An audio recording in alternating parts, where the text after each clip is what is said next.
রাহুলের দিনটি শুরু হয়েছিল সাধারণভাবে। কাজের উর্জুরি ডাক পড়ায় তাকে রাজস্থানের এক প্রত্যন্ত গ্রামে যেতে হচ্ছিল। স্থানীয়রা তাকে সতর্কও করেছিল, সন্ধ্যার পর ওই জঙ্গলের রাস্তা দিয়ে যেও না। কিন্তু সময়ের তাড়নায় রাহুল সেদিকে কান দেয়নি। গাড়ি চলছিল ধূসর মরুভূমি আর ঘন জঙ্গলের সীমান্ত বরাবর। হঠাৎই আকাশে কালো মেঘ জমে এলো, আর রাস্তার চিহ্নগুলো অস্পষ্ট হতে শুরু করল। জিপিএসের পর্দা বিকৃত হয়ে গেল, যেন কেউ তাকে ইচ্ছেকৃত ভুল পথে নিয়ে যাচ্ছে। ইঞ্জিন থেমে যাওয়ার পর রাহুল প্রথমে ভেবেছিল ফুয়েলের সমস্যা, কিন্তু ট্যাঙ্ক ছিল অর্ধেক ভর্তি। বাইরে নামতেই সে লক্ষ্য করল গাড়ির পেছনের চাকায় জড়িয়ে আছে লম্বা কালো চুলের একটি গোছা, যেন কেউ খুব জোরে টেনে ছিঁড়ে নিয়েছে।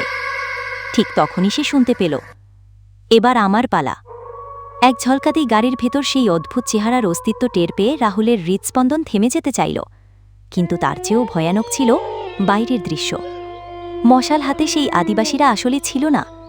তাদের জায়গায় এখন দাঁড়িয়েছিল একদল বিকৃত মুখচ্ছবির মানুষ, যাদের চোখে মুখে রক্তের দাগ। তারা গাড়ির দরজা পিটিয়ে চিৎকার করছিল, ওকে বের করে দাও, ও আমাদের। রাহুল পেছনে ফিরতেই দেখল গাড়ির সিটে বসা কালো ছায়াটি এখন মিশে গেছে তার নিজের ছায়ার সঙ্গে। তার হাতের ওপর কালো শিরা উপশিরা ফুলে উঠছে, যেন কিছু একটা তাকে ভেতর থেকে গ্রাস করছে।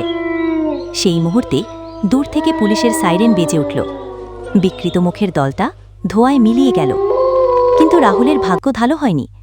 পরদিন সকালে বনের ধারে অজ্ঞান অবস্থায় তাকে পাওয়া গেল। হাসপাতালে সজ্ঞান হওয়ার পর রাহুল জানালো, সে জঙ্গলের ভূত তাকে ছেড়ে যায়নি। ডাক্তাররা ভেবেছিল স্ট্রেস ডিসঅর্ডার, কিন্তু নার্সরা লক্ষ্য করত প্রতি রাতে রাহুলের শিররে একটা কালো ছায়া বসে থাকে, আর তার হাতের সেই কালো শিরাগুলো সেগুলো দিনে দিনে বাড়ছেই, যেন কোনো অদৃশ্য শিকড় তাকে গ্রাস করছে।